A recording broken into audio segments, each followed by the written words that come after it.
Hello everyone and welcome back to my channel. मेरा नाम doctor Shivangi है और आज मैं आप सबके लिए एक बहुत ही इंटरेस्टिंग वीडियो लेके आई हूँ। आपने टॉपिक देख ही लिया होगा, तो आज हम बात करने वाले हैं इमीडिएट इम्प्लांट्स के ऊपर। इस वीडियो में मैं आपको जितना भी बेसिक है इम्प्लांट्स के बारे में वो बताऊंगी। जैसे इम्प्लांट क्या होता है, किस चीज़ से बना होता है, उसके टाइप्स क्या हैं, उसके पार्ट्स क्या हैं, वो कैसे और कहाँ प्लेस किया जाता है, ये सब मैं आपको इस वीडियो के थ्रू समझाने की कोशिश करूँगी। तो सबसे पहले हम बात करते हैं इम्प्लांट होता क्या है। जो हमें दांत का पोर्शन विजिबल होता है उसे हम क्राउन पोर्शन बोलते हैं, और जो हमें दांत का पोर्शन विजिबल नहीं होता उसे हम जड़ बोलते हैं या रूट बोलते हैं। अगर मैं आपको कॉमन टर्म्स में समझाने की कोशिश करूँ तो जो इम्प्लांट होता है हमारा वो जड़ की तरह काम करता है, और ये हम सर्जरी करके, एक छोटी सी सर्जरी करके जो इम्प्लांट होता है वो आपके स्क्रू टाइप का होता है, वो हम आपके हड्डी में सर्जिकली प्लेस करते हैं। और उसके बाहर से हमारा प्रोस्थेसिस मतलब क्राउन या ब्रिज जो भी पेशेंट लगवाना चाहे वो उसकी पेशेंट अपनी ज़रूरत के अकॉर्डिंग जो बोलता है वो प्लेस कर दिया जाता है। इसलिए जो इम्प्लांट होता है वो हमारा पूरा दांत की तरह वर्क करता है। अब हम बात करते हैं कि कितने टाइप्स के इम्प्लांट होते हैं अकॉर्डिंग टू टाइम ड्यूरेशन। दो तरीके के इम्प्लांट्स होते हैं टाइम ड्यूरेशन के अकॉर्डिंग। सबसे पहला होता है कन्वेंशनल इम्प्लांट और दूसरा होता है इमीडिएट इम्प्लांट, जिसके ऊपर ही आगे पूरी वीडियो रहेगी। जो कन्वेंशनल इम्प्लांट होता है वो एक बहुत लंबा टाइम टेकिंग प्रोसेस होता है, जिसमें आपको इम्प्लांट प्लेस करने के लिए ही 4 से 6 महीने तक का टाइम लग जाता है। पर जो इमीडिएट इम्प्लांट होता है वो आपको नाम से ही पता चल रहा है कि वो आपको तुरंत जहाँ से दांत निकाला या जहाँ दांत नहीं है उस पोर्शन में आपको तुरंत विदिन अ सिंगल डे आपको इम्प्लांट प्लेस कर दिया जाता है, और आप 3 से 4 दिन के बाद जो कैप लगा के वो पूरा आपका दांत की तरह काम करता है। और जो कन्वेंशनल इम्प्लांट होता है वो उसमें जो प्रोसेस होता है उसका पूरा अलग होता है as compared to immediate implant. अब हम बात करते हैं इम्प्लांट के पार्ट्स के बारे में। जो कन्वेंशनल इम्प्लांट होता है उसमें 3 पार्ट्स होते हैं। मैं यहाँ पे एक छोटी सी पिक्चर प्लेस कर दूँगी ताकि आपको और क्लियर हो जाए। जो पोर्शन हमारा हड्डी के अंदर जाता है उसे हम पोस्ट या स्क्रू बोलते हैं।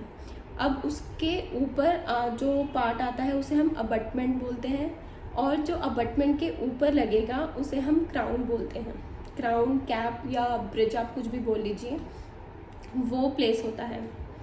और वही जो इमीडिएट इम्प्लांट होता है वो सिंगल यूनिट इम्प्लांट होता है। उसमें ये ऐसे 3 पार्ट्स उसके नहीं होते हैं, उसमें सिर्फ एक सिंगल इम्प्लांट आएगा, वो ही सिंगल यूनिट हमारी हड्डी के अंदर प्लेस की जाती है। अब हम बात करते हैं कि जो इम्प्लांट होता है वो बना किस चीज़ का होता है। मोस्टली पेशेंट के माइंड में ये कन्फ्यूजन रहती है कि ये किस चीज़ का बना होता है, कहीं ये हमारी हड्डी के अंदर जाके कोई रिएक्शन ना करे। जो इम्प्लांट्स होते हैं वो मोस्टली बने होते हैं प्योर टाइटेनियम के। अब टाइटेनियम ही क्यों यूज़ किया जाता है, क्योंकि जो टाइटेनियम होता है वो हमारी बॉडी टिश्यूज़ के साथ बिल्कुल भी, रेयरली ऐसे चांसेस होंगे कि वो आपकी बॉडी के साथ रिएक्ट करे, बट टाइटेनियम एक बहुत ही ज़्यादा बायोकम्पैटिबल मटीरियल है। दूसरा रीज़न इसका ये है कि ये बहुत ज़्यादा स्ट्रॉन्ग मटीरियल है। स्ट्रॉन्ग होने के साथ साथ इसका जो वेट है बहुत ही हल्का है। आप भी चाहोगे कि अगर आपके जॉ बोन में कुछ भी प्लेस किया जाए तो वो हल्का हो, ताकि आपको पता ही ना चले। तीसरा मेन रीज़न इसका ये है, जो टाइटेनियम होता है ये बहुत जल्दी आपकी हड्डी के साथ इंटीग्रेट कर जाता है। मतलब अगर मेडिकल टर्म्स में बोला जाए तो ऑस्टियो इंटीग्रेशन इसका बहुत जल्दी होता है। ऑस्टियो इंटीग्रेशन के साथ साथ जो इसकी ड्यूरेबिलिटी होती है वो बहुत ही ज़्यादा हाई है। आपको मैं बताना चाहूँगी कि जो पहला इम्प्लांट प्लेस किया था वो 1960s में प्लेस किया गया था, और वो आराम से 40 साल तक चला था।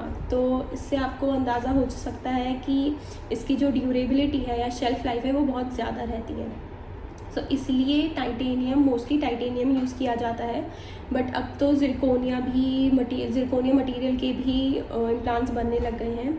और ये ही नहीं, सिर्फ डेंटल इम्प्लांट्स ही नहीं, अगर आप ऑर्थोपेडिक सर्जरीज़ के बारे में बात करें तो जो हिप रिप्लेसमेंट होती है या आपका बोन फ्रैक्चर है या बोन में प्लेट्स लगानी है, वो भी मोस्टली टाइटेनियम की ही बनी होती है।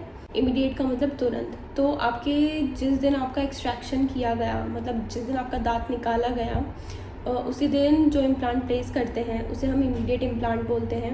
और ज़रूरी नहीं है कि आपको दांत निकालना है उस जगह से तभी आपको इम्प्लांट प्लेस किया जाएगा। अगर आपका दांत वहाँ पे मौजूद नहीं है और आपको वहाँ पे एक दिन में ही अगर आपको इम्प्लांट प्लेस करवाना है तो उसे भी हम इमीडिएट इम्प्लांट बोलते हैं। इमीडिएट इम्प्लांट को हम सिंगल यूनिट इम्प्लांट भी बोलते हैं। इमीडिएट इम्प्लांट को कॉर्टिकोबेसल इम्प्लांट इसलिए बोला जाता है क्योंकि जो हम ये इम्प्लांट प्लेस करते हैं वो डायरेक्ट कॉर्टिकल बोन में प्लेस किया जाता है। अब कॉर्टिकल बोन ही क्यों चूज़ करी गई है या कॉर्टिकल बोन में ही क्यों प्लेस करते हैं, उसके लिए आपको पहले ये जानना ज़रूरी है कि हमारी जो एल्वियोलर बोन है या मतलब हमारी जो जॉ बोन है वो कितने तरह की उसमें बोन इन्वॉल्व होती है। सो बेसिकली इसमें 2 तरह की बोन्स होती हैं, एक को हम कॉर्टिकल बोन बोलते हैं और एक को कैंसलस बोन बोलते हैं। जो कॉर्टिकल बोन होती है उसे हम बेसल बोन भी बोलते हैं और ये सबसे हार्डेस्ट बोन होती है। और जो कैंसलस बोन होती है इसे हम सॉफ्ट बोन भी बोलते हैं और ये उसके कंपैरिजन में बहुत सॉफ्ट और स्पॉन्जी होती है। अगर आप देखो या आप कभी भी नोटिस करना, जो पेशेंट डेंचर लगाता है उसके कुछ टाइम बाद जो डेंचर होता है वो ढीला पड़ जाता है। क्योंकि जो हमारी बोन होती है वो श्रिंक करने लग जाती है, वो श्रिंक करती है। जिस जगह से आपका दांत निकला हुआ है ये आप कुछ टाइम बाद देखोगे कि वहाँ की हड्डी भी सिकुड़ने लग जाती है, क्योंकि बोन की टेंडेंसी होती है रिजॉर्प्शन की।